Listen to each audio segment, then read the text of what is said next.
तो hello friends. तो जावा का सबसे पहला प्रोग्राम बनाने से पहले हम लोग थोड़ा कमांड प्रॉम्प्ट के बारे में समझ लें, क्योंकि हम लोग जब भी स्टार्ट करेंगे हम लोग कभी भी डायरेक्टली एडिटर में स्टार्ट नहीं करेंगे, क्योंकि एडिटर फाइल्स को क्रिएट करता है अपनी एक प्री डिफाइंड लोकेशन पे, और उसके अंदर आपको काफ़ी चीज़ें देखने में इतना आसान नहीं रहेगा जितना कि हमें कमांड प्रॉम्प्ट पे। लेकिन बहुत से स्टूडेंट्स ऐसे हैं जिनको कमांड प्रॉम्प्ट की कमांड्स का नहीं पता है। तो सबसे पहले हम लोग स्टार्ट करेंगे कि हम थोड़ा सा ये सीख लें कि कमांड प्रॉम्प्ट पे आप कैसे काम कर सकते हैं। तो कमांड प्रॉम्प्ट को लाने के लिए आप यहाँ रन में टाइप करिए कमांड, और आप देखेंगे आपको यहाँ पे हिंट में आ गया कमांड प्रॉम्प्ट। तो बाय डिफ़ॉल्ट आप देखोगे ये सी यूज़र्स ऐसी कोई फोल्डर पे आपको कमांड प्रॉम्प्ट ओपन करेगा। तो अगर आप अपना प्रोग्राम बनाना चाहते हैं इसी ड्राइव में तो आप इसी ड्राइव में रहिए, इसको चेंज नहीं करें। लेकिन मोस्टली हम लोग अपना प्रोग्राम सी ड्राइव में नहीं बनाएंगे, ताकि अगर आपके ऑपरेटिंग सिस्टम में कोई फॉल्ट आता है या अगर आप अपना ऑपरेटिंग सिस्टम रीइंस्टॉल करते हैं तो हमारी ड्राइव जो सी के अलावा कोई और ड्राइव है उसमें हमारे प्रोग्राम्स जो है वो सेव रहेंगे। तो हम लोग से डी या ई ड्राइव जो भी आपके सिस्टम पे है उसको चेंज करने के लिए आप टाइप करेंगे डी या जो भी ड्राइव का नाम है उसके बाद कोलन, डी के बाद कोलन या ई के बाद कोलन, जो भी आपके ड्राइव है एफ एच एनी ड्राइव, आप उस ड्राइव का नाम उसके बाद कोलन टाइप करके आप एंटर प्रेस कर दें। तो आपने देखा कि ये प्रेस करने से मैं चेंज होके अपनी ड्राइव मेरी सी से हो गई है डी ड्राइव, और मैं डी ड्राइव के बिल्कुल रूट पे हूँ। तो अगर अब मैं कोई अपना फ़ोल्डर क्रिएट करना चाहता हूँ तो वो मैं फ़ोल्डर अपना यहाँ पे क्रिएट कर सकता हूँ। मेरे पास कमांड है MD का मतलब है मेक डायरेक्टरी। कोई न्यू डायरेक्टरी बनाने के लिए हमें यूज़ करनी पड़ेगी कमांड MD, और मैं यहाँ पे दूंगा डायरेक्टरी का नाम माई न्यू जावा प्रोग्राम्स। अब इस डायरेक्टरी के अंदर जाने के लिए हमें लिखना है CD stands for change directory. अगर आप डायरेक्टरी को चेंज करना चाहते हैं, करेंटली हम लोग बैठे हैं डी ड्राइव में, लेकिन अब हम लोग शिफ्ट होना चाहते हैं माई न्यू जावा प्रोग्राम्स में।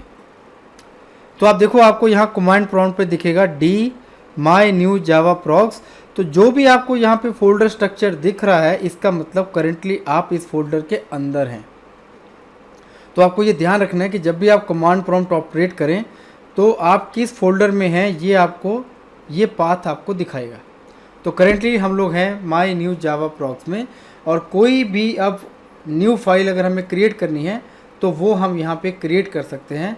लेकिन यहाँ पे कुछ भी क्रिएट करने के लिए हमारे पास कमांड है एडिट, लेकिन अब एडिट कमांड प्रॉम्प्ट में नहीं चलता। इसलिए अगर आपको कुछ भी प्रोग्राम टाइप करना है तो आपको यूज़ करना पड़ेगा नोटपैड। तो हम लोग नोटपैड में अपना प्रोग्राम टाइप करेंगे और उसको कंपाइल और रन हम लोग करेंगे कमांड प्रॉम्प्ट से। अब कुछ कमांड्स हम इस कमांड प्रॉम्प्ट पे देख लें। जैसे अगर आपको ये देखना है कि इस डायरेक्टरी में क्या क्या फाइल्स हैं तो आपको लिखना है डायरेक्टरी/p। हम लोग डायरेक्टरी भी लिख सकते हैं क्योंकि अभी हमारी डायरेक्टरी में कुछ है ही नहीं, तो करेंटली हम लोग dir लिखेंगे तो भी कोई फ़र्क नहीं है। तो dir/p का मतलब ये है अगर आपके पास इस डायरेक्टरी में बहुत फाइल्स हैं, से 50-100 फाइल्स, तो ये एकदम से सारी फाइल्स को स्क्रॉल कर देगा, तो वो आपके लिए मुश्किल होगा उसमें देखना कि क्या क्या फ़ाइल बनी है। तो डायरेक्टरी/p का मतलब ये कुछ फाइल्स आपको दिखाएगा, फिर आपके लिए वेट करेगा, आप कोई भी और की प्रेस करेंगे तो ये सेकंड पेज पे शिफ्ट होगा। तो एक बेटर तरीका है फाइल्स को देखने का डायरेक्टरी/p। तो इसी तरह अगर आपको वापस रूट पे आना है, डी कोलन पे आना है, तो आप यहाँ पे टाइप करेंगे cd main ... और अगर आप बहुत ज़्यादा फोल्डर्स में हैं, सपोज़ अगर हम यहाँ पे सारी लिस्टिंग देखना चाहें तो ये है डायरेक्टरी/p कि हम सारी डायरेक्टरीज को देख रहे हैं 1 by 1।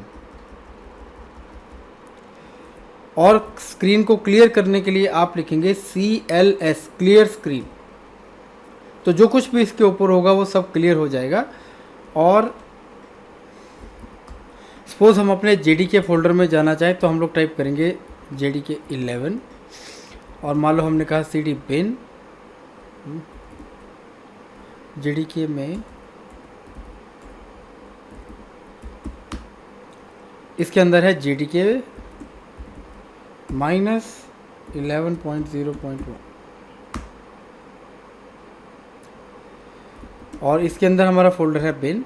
तो अगर आप ये सारे फोल्डर्स को एक ही बार कैंसिल करके आप सीधा रूट पे जाना चाहते हैं, अगर हम लिखेंगे cd डॉट डॉट तो हम लोग सिर्फ एक फ़ोल्डर पीछे आएंगे, और अगर आप सारे फोल्डर्स को एक ही बार में क्रॉस करके आप सीधा रूट पे जाना चाहते हैं तो आप लिखेंगे cd बैकस्लैश। तो हमने कुछ कमांड्स देखी हैं जो आपको कमांड प्रॉम्प्ट पे ज़रूरी रहेंगी। सबसे इम्पॉर्टेंट है md, किसी भी डायरेक्टरी को क्रिएट करने के लिए। उस डायरेक्टरी में चेंज होने के लिए आप लिखेंगे cd, एक स्टेप वापस आने के लिए आप लोग लिखेंगे cd डॉट डॉट, और मल्टीपल स्टेप्स बैक आने के लिए हम लोग लिखेंगे cd बैकस्लैश। डायरेक्टरी की लिस्टिंग देखने के लिए हम लोग यूज़ करेंगे directory/p या सिंपल dir। देख लीजिए। तो उम्मीद है आपको समझ आ गया कि आपको कमांड प्रॉम्प्ट कैसे स्टार्ट करना है, कैसे आप लोग अपना फोल्डर क्रिएट कर सकते हैं, और कैसे आप उस फोल्डर में जाके हम अपनी फाइल्स, जावा फाइल्स के साथ हम काम कर सकते हैं।